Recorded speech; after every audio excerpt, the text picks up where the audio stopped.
সুপ্রিয় স্টুডেন্ট, তোমরা সবাই কেমন আছো? আশা করছি সবাই অনেক ভালো আছো এবং সুস্থ আছো। তো আজকের ভিডিওতে তোমাদের সবাইকে স্বাগতম জানাচ্ছি।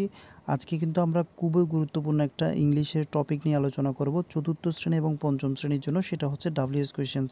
তো ডাব্লিউএস কোয়েশ্চেনগুলো নিয়ে যখন আলোচনা করব, তোমাদেরকে এই ভিডিওটা কি করতে হবে, প্রথম থেকে শেষ পর্যন্ত না টেনে মনোযোগ সহকারে তোমাকে দেখতে হবে এবং তোমাকে আমি রিকোয়েস্ট করছি, তুমি যদি ভিডিওটি মনোযোগ সহকারে দেখো তাহলে তুমি এই ভিডিও থেকে অনেক কিছু শিখবে, সেটা কিন্তু একদম গ্যারান্টি। আরেকটা বিষয় হচ্ছে যে এই ধরনের অনেকগুলো ভিডিও আমাদের চ্যানেলে প্লেলিস্টে রয়েছে, তুমি কিন্তু দেখে নিতে পারো। তো চলো আমরা শুরু করছি। এখানে বলা হচ্ছে Farzana and Jamil like school. Farzana এবং জামিল স্কুল পছন্দ করে, ঠিক আছে, স্কুল করতে পছন্দ করে আর কি। তো এখানে স্কুলের নিচে আন্ডারলাইন করা আছে, স্কুলের নিচে কী করা আছে, আন্ডারলাইন করা আছে। আমরা এই বাক্যের বাংলাটা বলেছি যে ফারজানা এবং জামিল স্কুল পছন্দ করে। তো এখন এই যে বাংলাটা বললাম, এটাকে এখন আমরা তোমার কি প্রশ্নবোধক বাক্যে নিয়ে যাব। বাংলা বাক্যটাকে আমরা প্রশ্নবোধক বাক্যে নিয়ে যাব এবং সেখান থেকে আমরা ডাব্লিউএস ওয়ার্ডটা খুঁজে বের করব। তাহলে ফারজানা এবং জামিল কি পছন্দ করে? ফারজানা এবং জামিল স্কুল পছন্দ করে। কি পছন্দ করে, কি আসতেছে প্রশ্নটা কোন ওয়ার্ড দ্বারা আসতেছে, কি দ্বারা আসতেছে। তাহলে কি, এটার জন্য আমরা কিন্তু কি ব্যবহার করি, আমরা কিন্তু ডাব্লিউএস ওয়ার্ডটা হোয়াট ব্যবহার করি। হোয়াট মানে হচ্ছে বাংলা হচ্ছে কি, ঠিক আছে। এখানে মেন বিষয়টা হচ্ছে তুমি যদি ডাব্লিউএস ওয়ার্ডটা যদি বের করে নিতে পারো, তাহলে তুমি খুব সহজে বাকিগুলো সাবজেক্ট, অবজেক্ট, ভার্ব এগুলো বসায় দিতে পারবে। এখন এখানে হয়ার কেন আসেনি? হয়ার তো মানে হয়ারের বাংলাটা হচ্ছে তোমার কোথায়। কোথায় যদি প্রশ্ন করা হইতো তাহলে কিন্তু সেই ক্ষেত্রে আমরা হয়ার বসাইতাম। হু হলে আমরা কে যদি বুঝাইতো তাহলে সেক্ষেত্রে আমরা হু বসাইতাম। কত, কিভাবে, কেমন বুঝাইলে আমরা হাও ব্যবহার করতাম। এখানে বলা হয়েছে কি দ্বারা প্রশ্ন করা হয়েছে, সেজন্য আমরা এখানে হোয়াট ব্যবহার করেছি। Farzana and Jamil like school. Farzana এবং জামিল স্কুল পছন্দ করে। এখন এই বাংলা লাইনটাকে আমরা যখন ইংরেজি করব, যে আরেকটা প্রশ্নবোধক বাংলা করব, তখন কি বোঝাচ্ছে দেখো, যে ফারজানা এবং জামিল কি পছন্দ করে। তাহলে কি পছন্দ করে, কি শব্দের জন্য আমরা হোয়াটটা এখানে আনলাম। আচ্ছা, আরেকটা বিষয় হচ্ছে এই লাইনে কোনো অক্সিলারি ভার্ব নাই, অর্থাৎ এম ইস আর ওয়াস হয়ার বা ডু বা ডাস, এগুলো কোনো অক্সিলারি ভার্ব নাই।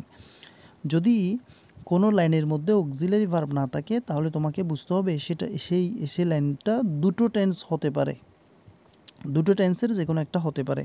সেটা হচ্ছে প্রেজেন্ট ইনডিফিনিট টেন্স অথবা ফার্স্ট ইনডিফিনিট টেন্স। এখন প্রশ্ন হচ্ছে এই লাইনটা প্রেজেন্ট ইনডিফিনিট টেন্স নাকি ফার্স্ট ইনডিফিনিট টেন্স, সেটা আমরা বুঝবো কিভাবে? সেটা আমরা বুঝবো এই যেখানে ভার্ব আছে, এই ভার্বটা দেখে আমরা বুঝবো এই লাইনটা প্রেজেন্ট ইনডিফিনিট টেন্স নাকি ফার্স্ট ইনডিফিনিট টেন্স। আমি তোমাদেরকে সহজ ভাষায় বলছি এবং সহজভাবে বোঝার জন্য বলছি। সেটা হচ্ছে এই কোনো লাইনের মধ্যে যদি অক্সিলারি ভার্ব না থাকে তখন তোমাকে দেখতে হবে এখানে মেইন যেটা ভার্ব আছে সেই ভার্বটাকে, এই ভার্বটা কোন ফর্মে আছে, এটা কি প্রেজেন্ট ফর্মে আছে নাকি ফার্স্ট ফর্মে আছে। যদি তোমার এই ওয়ার্ডটা যদি প্রেজেন্ট ফর্মে থাকে তাহলে এই লাইনটা হচ্ছে প্রেজেন্ট ইনডেফিনিট টেন্স, আর যদি এই ওয়ার্ডটা ফার্স্ট ফর্মে থাকতো তাহলে কিন্তু আমরা ধরতাম এই লাইনটাকে ফার্স্ট ইনডেফিনিট টেন্স। আবার বলছি, ভার্বটা যদি প্রেজেন্ট ফর্মে থাকে তাহলে লাইনটা হচ্ছে প্রেজেন্ট ইনডেফিনিট, আর যদি ফার্স্ট ফর্মে থাকে তাহলে লাইনটা হচ্ছে ফার্স্ট ইনডেফিনিট। আরেকটা বিষয় এখানে মনে রাখতে হবে, সেটা হচ্ছে যদি প্রেজেন্ট ইনডেফিনিট টেন্সকে তুমি প্রশ্নবোধক বাক্য করো, আবার বলছি প্রেজেন্ট ইনডেফিনিট টেন্সকে যদি তুমি প্রশ্নবোধক বাক্য করো সেক্ষেত্রে ডু অথবা ডাস আনতে হবে সাবজেক্ট অনুযায়ী। আর যদি এই ওয়ার্ডটা যদি ফার্স্ট ইনডিফিনিট টেন্স হয়, এই লাইনটা, এই ওয়ার্ডটা ফার্স্ট ফর্মের জন্য যদি এই লাইনটা যদি ফার্স্ট ইনডিফিনিট হয় তাহলে সেক্ষেত্রে প্রশ্নবোধক বাক্যের বেলায় ডি টানতে হবে। আবার বলছি, যদি এই লাইনটা প্রেজেন্ট ইনডিফিনিট টেন্স হয় তাহলে সেক্ষেত্রে প্রশ্নবোধক বাক্য করার সময় তোমাকে ডু অথবা ডাস আনতে হবে সাবজেক্ট অনুযায়ী। আর যদি এটা ফার্স্ট ফর্মে হয় তাহলে সেক্ষেত্রে ডি টানতে হবে প্রশ্নবোধক বাক্যের বেলায় সাবজেক্ট অনুযায়ী, ঠিক আছে। ডিড বসবে, ফার্স্ট ইন্ডিভিজুয়ালে ডিড বসবে, এই ক্ষেত্রে সাবজেক্টের কোনো পরিবর্তন হবে না। তো এখানে আমরা হোয়াটটা লিখে ফেললাম। এখন এই লাইকটা হচ্ছে প্রেজেন্ট ফর্ম, এই লাইকটা হচ্ছে কোন ফর্ম, প্রেজেন্ট ফর্ম। তাহলে সেজন্য এখানে ডু অথবা ডাসের জন্য আমরা এখানে ডু বসাবো। কেন ডু বসাবো, ডাস কেন বসা নেই? এখানে ডু বসাইছি কারণটা হচ্ছে এখানে সাবজেক্টটা হচ্ছে ফ্লুরাল ফর্ম, সাবজেক্টটা হচ্ছে ফ্লুরাল ফর্ম। ফ্লুরাল ফর্ম কেমনে বুঝলাম, কারণ এখানে একের অধিক তোমার সংখ্যা বুঝাইছে বা একের অধিক সাবজেক্ট আছে, একের অধিক জন বুঝাইলে তাহলে সেটা হচ্ছে ফ্লুরাল ফর্ম, সেক্ষেত্রে ডু ব্যবহার করা হয়। আর যদি এখানে একজনের নাম বুঝাইতো তাহলে সেটাকে সেই সাবজেক্টটাকে আমরা ধরতাম সিঙ্গুলার অর্থাৎ এক বচন, তাহলে সেই ক্ষেত্রে আমরা এখানে ডাস ব্যবহার করতাম। একজন বুঝাইলে সেটা হচ্ছে তোমার থার্ড পারসন সিঙ্গুলার নাম্বার, সেই জন্য আমরা এখানে ডাস ব্যবহার করতাম। এখানে যেহেতু একের অধিক প্লুরাল ফর্ম সাবজেক্টে ব্যবহার করা হয়েছে, সেই জন্য আমরা এখানে হোয়াটের পরে ডু বসিয়েছি। এখন আমরা সাবজেক্টটা বসাবো Farzana and Jamil. Farzana ZANA, Farzana and Jamil, Farzana and what do Farzana and Jamil, এরপর আমরা লাইক ওয়ার্ডটা বসাই দিব। লাইক শেষে প্রশ্নবোধক চিহ্নটা বসাই দিলাম। দেখো খুব সহজে কিন্তু হয়ে গেল। তো এখানে মেইন কথাটা হচ্ছে তোমাকে আমি যে এখানে পুরো এই যে ভিডিওটা অনেক বড় হয়ে যাচ্ছে, তো এক্ষেত্রে কিন্তু তোমাকে প্রত্যেকটা কথা কিন্তু শুনতে হবে, তাহলে তুমি কিন্তু WS কোয়েশ্চেনে ভালো করতে পারবে। এবং আশা করছি অন্যান্য ভিডিওর তুলনায় এখানে কিন্তু অনেক কিছু ব্যাখ্যা করে আমি ভিডিওটা তৈরি করছি, আশা করছি তোমাদের ভালো লাগবে বা উপকার হবে। পরের সেন্টেন্সটা আমরা আলোচনা করব। Rana and Rumi are from Dhaka. Rana এবং রুমি কোথা থেকে এসেছে বা কোথা থেকে? ঢাকা থেকে। রানা এবং রুমি কোথা থেকে? রানা এবং রুমি ঢাকা থেকে। আচ্ছা, এখন এই ঢাকা এটার নিচে কিন্তু আন্ডারলাইন করা আছে, অর্থাৎ জায়গার নিচে আন্ডারলাইন করা আছে। তাহলে কোনো জায়গা বুঝালে সেক্ষেত্রে আমরা WS ওয়ার্ড ব্যবহার করব হয়ার। জায়গা বুঝালে আমরা সেক্ষেত্রে WS ওয়ার্ড ব্যবহার করব কি? হয়ার, WSERE, হয়ার। খেয়াল করতে হবে হয়ার কেন বসিয়েছি, যে রানা এবং রুমি কোথা থেকে এসেছে বা কোথায় থেকে এসেছে। তো কোথায় এটা হচ্ছে, এটার ইংরেজি হচ্ছে হয়ার, সেজন্য আমরা WS ওয়ার্ড হিসেবে হয়ারটাকে আমরা এখানে বসিয়েছি। ঠিক আছে, এবং এরপর আমরা কি বসাবো? আমরা এরপরে বসাবো তোমার ভার্বটা হয়ার আর, আমরা ভার্বটা বসাবো হয়ার আর। আচ্ছা, এখানে আরেকটা বিষয় হচ্ছে, আমরা এখানে হয়ারের পরে আর বসিয়েছি, এখানে আর আছে তাই আর বসিয়েছি। এখানে আরটা কেন বসছে? কারণ এখানেও সাবজেক্টটা হচ্ছে তোমার প্লুরাল ফর্ম, এই কারণে এখানে আর বসেছে ভার্ব হিসেবে। যদি এখানে একজনের কথা বুঝাইতো তাহলে কিন্তু এখানে ইজ হতো। সাবজেক্টটা যদি একজন বা সিঙ্গুলার যদি হতো তাহলে সেক্ষেত্রে ইজ হতো। এখানে একের অধিক প্লুরাল ফর্ম আছে সাবজেক্টের, সেজন্য এখানে আর ব্যবহার করা হয়েছে। তাহলে হয়ার আর এরপর তোমার সাবজেক্টটা বসবে রানা অ্যান্ড রুমি। রানা অ্যান্ড রুমি, ঠিক আছে।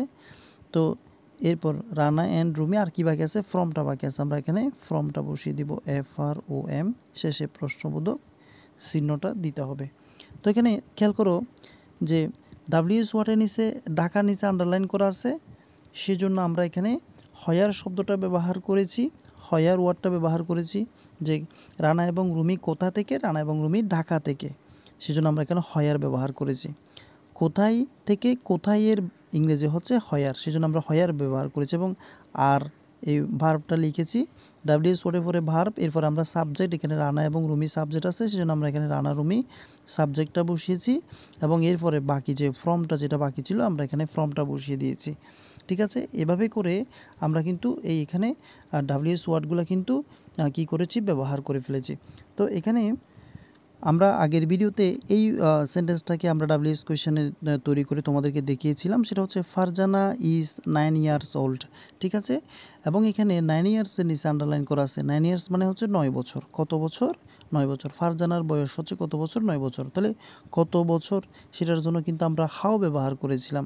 হাউ, কত বছর বা কত বয়স, হাউ ওল্ড। এক্ষেত্রে আমরা কতর জন্য হাউ ব্যবহার করেছি এবং বয়সের জন্য ওল্ড। এখানে কিন্তু ওল্ডের নিচে কিন্তু আন্ডারলাইন করা ছিল না, সেজন্য আমরা এখানে হাউ ওল্ড, এরপরে যে এখানে ভার্ব আছে ভার্বটা ব্যবহার করেছি। ভার্বের পরে কিন্তু তোমার সাবজেক্টটা বসবে।